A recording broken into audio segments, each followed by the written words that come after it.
Now listen. If you are in paid employment, work as if you own the business. Take ownership. I work very hard for Rainoil. Oh God, I work very hard. Those who work with me know that I work very hard. But you see the way I work for Rainoil, that's exactly the same way I worked for Ascon Oil. Exactly the same way, no difference. When I was still in paid employment, I remember one day, I left my office was in Isolo.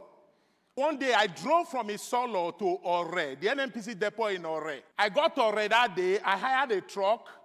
I loaded a truck of diesel, dispatched the truck back to Lagos, asked the truck to go to my office in Lagos and wait for me, and I drove back to Lagos the same day. As I got home that night, I knew that the truck would be waiting for me in the office. Wow, how am I going to sell this truck? So I said the following day, I'm going to go to Nestle. I left my house at 5:30 in the morning and drove to Nestle in Agbara to ensure I get to Nestle before 8. As they were opening, I was there. Got there, met the purchasing manager, convinced him. He gave me an LPO for the truck of AGO. By 10 a.m., I had gotten the LPO signed, and I started a long drive from Agbara in Ogun State back to my office in Isolo. By 10 a.m., my MD came to the office. Where's Gabriel? Nobody knew where I was. There were no cell phones then. Let me digress. When I see the younger ones these days pressing their phones, I see their lives depend on it. I say, these guys have no idea how far we have come. 25 years ago, there were no cell phones. Nobody could reach me. Nobody knew where I was.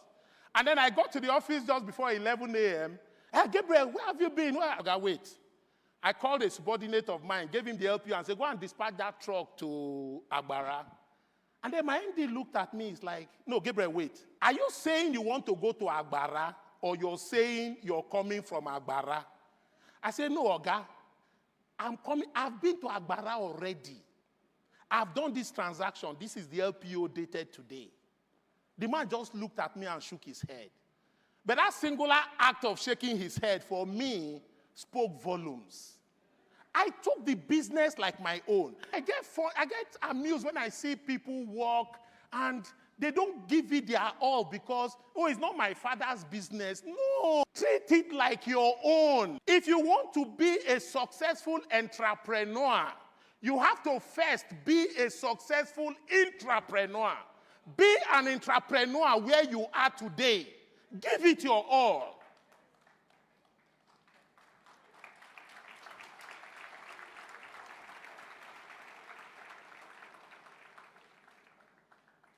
You need staying power. Staying power is what gets you going when nothing seems to be happening.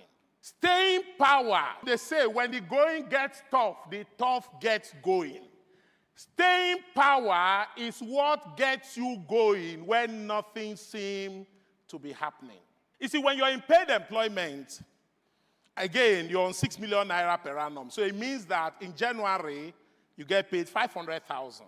In February, 500,000. In March, 500,000. In April, 500,000.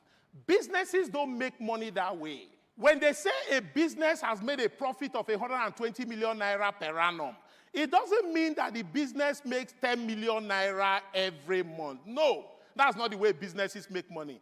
In January, you may make 30 million. In February, you may lose 5 million.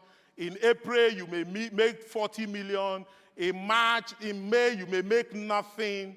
Once in a while, there will be a dry spell. You need staying power to go through that dry spell.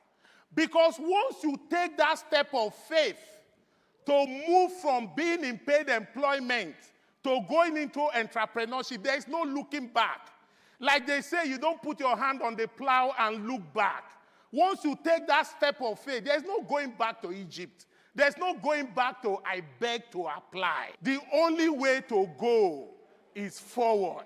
Finally, I will close with this. It's a saying by the 26th U.S. president called Theodore Roosevelt. Theodore Roosevelt called it the man in the arena. The man in the arena. And I will quote, "It is not the critic who counts, not the man who points out how the strong man stumbles or where the doer of deeds could have done them better.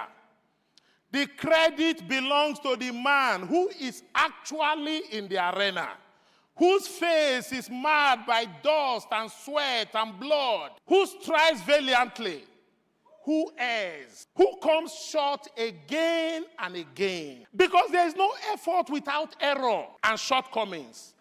But who does actually strive to do the deeds, who knows great enthusiasm, the great devotions, who spends himself in a worthy cause, who at best knows in the end the triumph of high achievement, and who at worst, if he fails, at least he fails while daring greatly, so that his place shall never be with those cold and timid souls who neither know victory nor defeat, unquote. My desire for each and every one of us here is that we actually be that man in the arena who keeps striving to do the deeds, who keeps spending ourselves to a worthy cause, believing that this great country of ours, for us to flip it from being the poverty capital of the world to the country with the highest number of millionaires in the world, that route passes through entrepreneurship. And my desire is that each and every one of us here, we play our part. Thank you very much, ladies and gentlemen.